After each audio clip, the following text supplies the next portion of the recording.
प्रसीद भवदङ्गादिभ्ये नमः ध्यायामि ध्यानं समर्पयामि ध्यानार्थ परिमलपत्रपुष्पाणि समर्पयामि देवक्तो राजाः प्रीतोर्पराये धामाधेः देवाः. And exhale forward. Inhale center, exhale twist. You'll keep your palms up like this. You will inhale, draw your hands in. We are born, we grow, we follow what others do. Whatever others did, I also do. And one day I disappear.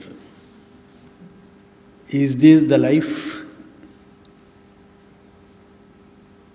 This is not the book of life. Life is meant for accomplishing something which we call the end of all ends. Hindu scriptures talk about this book of life.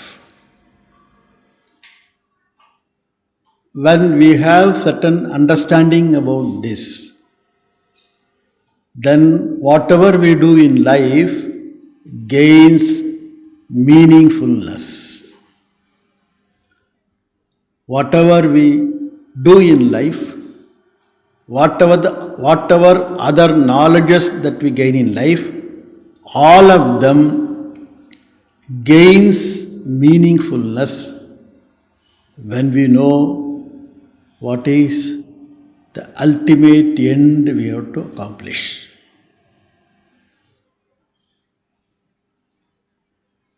Some general understanding about that.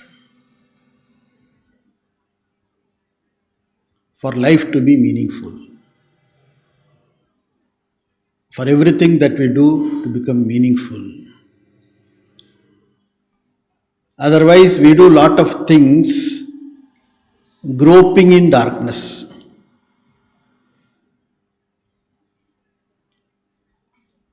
That is the internal darkness. Outside light is there. There is an internal darkness is there. Grope in darkness.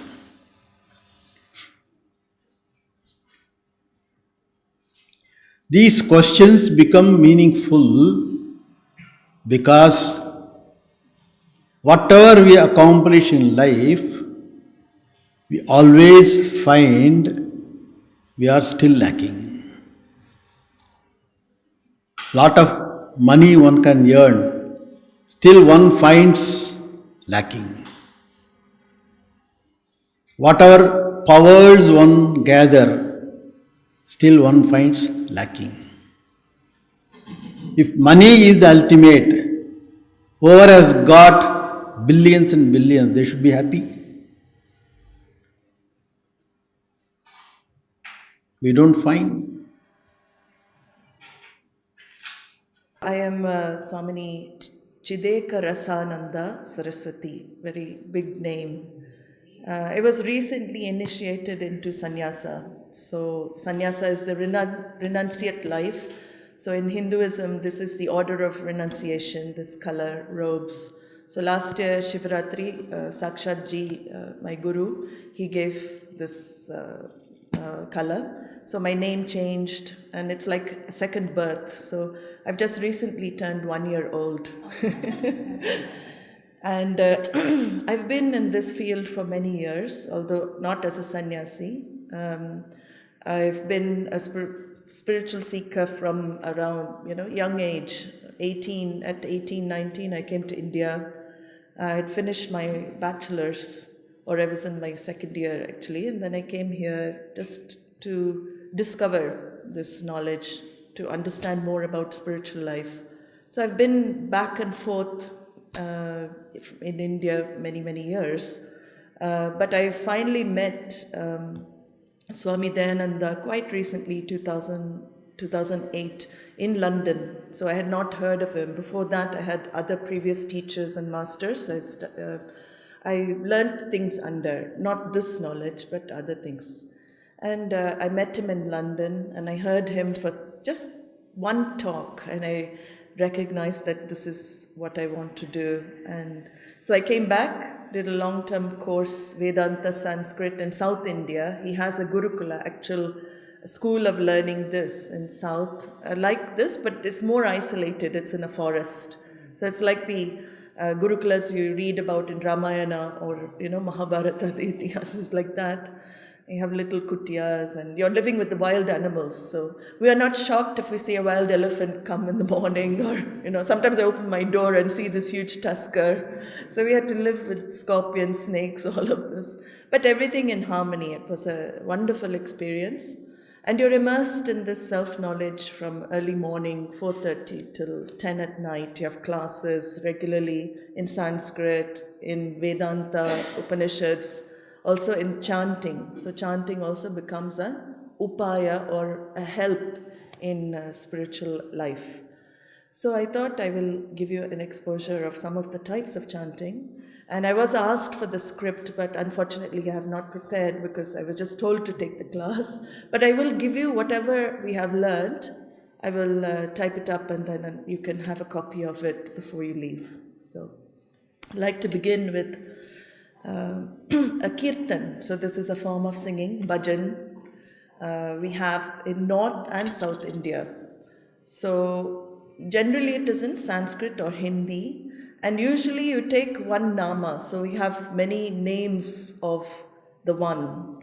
So Swami Dayananda beautifully says, we don't have many gods, we don't have one God, we have only God. So there are many, many forms you see, and there is this misunderstanding that we have crores or, thousands and thousands of gods. In fact, it is just the way to reach the one truth, which is consciousness, the universal self that Swamiji was talking about. So we take one name and usually we repeat that name, and there is some, as the topic of this, your retreat is Santosha. This taking of the name is said to create some Santosha, resolve the vrittis, the too much thoughts, because we're totally absorbed by the mind most of the time. So this is a method of resolving the thoughts. Mindfulness practice is another method. So I'll just show you this method. So it's a call and response. So you can repeat after me, and it'll be a very simple one. I will take a mantra. Om Namah Shivaya. Very famous mantra, easy. Om Namah Shivaya. It's a kirtan based on that mantra. Okay. And before that, we'll begin with a Ganesh Prarthana, a prayer for Lord Ganesha, who is said to be the remover of obstacles. Okay.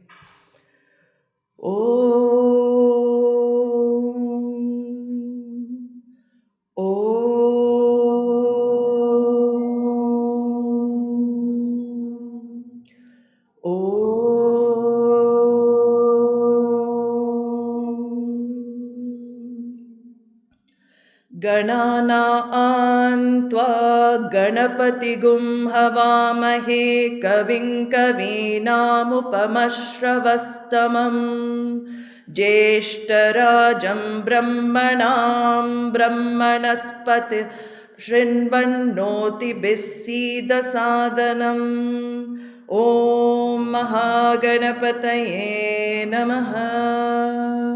Sorry, I just didn't do the last bit properly.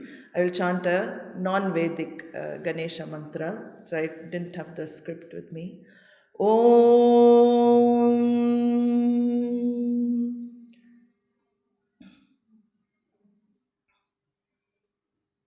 Everything's going on. Om Gam Ganapataye Namaha. Om Gam Ganapataye Namaha. Om Gam Ganapataye Namaha. Gurur Brahma Gurur Vishnu Gurur Devo Maheshwaraha Guru Sakshat Param Brahma Tasmai Shri Gurave Namaha. Dayakaram Dayakaram Dantam Dharma Pravartakam Pranamami Dayanandam Madacharya Param. Shivaya Namah Shiva, Shivaya Namah Shiva, Shivaya Namah Shiva, Shivaya Shivaya Namah Shiva, Shivaya Namah Shiva, Shivaya Namah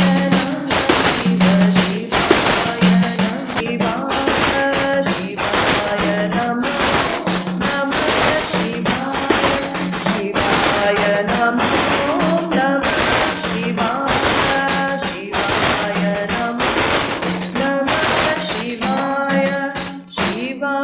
Shivaya Namah Shivaya Namah Shiva, Shivaya Namah Shivaya. So this is called bhajan or kirtan, form of music. It's a form of singing, connecting to divine. It's very important in Hindu culture, in Indian culture. You'll see music is a very much part of the culture. Whether it's Bollywood, Tollywood or bhajans, you'll find music all over the place. And this particular chanting, as I say, it's the words as well. You take a very simple mantra like this, you can keep repeating. Sometimes it gets very difficult to keep a mantra in the head and constantly keep repeating, which is a sadhana or a means again to purify the mind. So here, the repetition of the mantra, what does this mantra mean? Everything again, it has some meaning in Sanskrit. So Om is considered as a sound symbol of creation. So Om, a very important word. It's a joining of three letters, A, U and Ma. And it becomes a sandhi, joining in Sanskrit, becomes Om. And Om stands for the creation, the sustenance, and the dissolution of the universe. Om as the sound stands for the waking state, the dream state, the sleep state. It actually sound symbol for the whole creation, for the divine, for divinity. So Om. Then you have another word here, Namaha. Namaha, we have that Namaste. Also in Hindi you have that Namaha. Namaha actually means it's a surrender, word of surrender. Surrender is a very scary word in English. What does it mean to surrender? So when you say Namaha, it means that you don't resist what is in the form of Ishvara, the Lord. See, Swamiji said very interestingly, the Lord God is not a matter of belief in Veda. He is a matter of understanding. What is this Lord? What do we call Lord? So Lord, as unfolded by the Veda, is said to be the intelligent cause of the universe. Not just the intelligent cause, but also the material cause of the universe. So intelligence and material put together is the Vedic vision of Ishvara, the Vedic vision of the Lord. If he is the material for the universe, then where is he? He is omnipresent.